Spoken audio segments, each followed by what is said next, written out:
साबिक रुकने पंजाब असम्बली मौलाना मोहम्मद मुआविया आजम तारिक ने कहा है कि बलूचिस्तान के इलाके कल्लात में पेश आने वाले अफसोसनाक वाक़यात की रोकथाम के लिए मौसर इक़दाम की ज़रूरत है।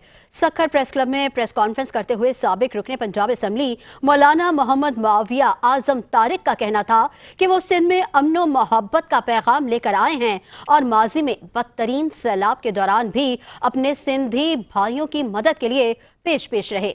सिंधी अवाम ने हमेशा भाईचारे को मिसाल कायम की है। मौलाना मोहम्मद मुआविया आजम तारिक ने कौम की बेटी डॉक्टर आफिया सिद्दीकी की रिहाई के लिए मौसर इक़दाम करने की भी अपील की और कहा कि ये पूरी कौम की जिम्मेदारी है कि वो डॉक्टर आफिया की रिहाई के लिए अपनी आवाज़ बुलंद करे। आखिर में उन्होंने कौमी असम्बली और सेनेट से मंजूर होने वाले नामूसे सहाबा अहले बैत बिल को कानूनी शक्ल देने पर जोर दिया। उन्होंने कहा कि इस कानून से मुल्क में फ़िरका वारियत का खात्मा होगा और इत्तेहाद बैनुल मुस्लिमीन को फ़रोग़ मिलेगा।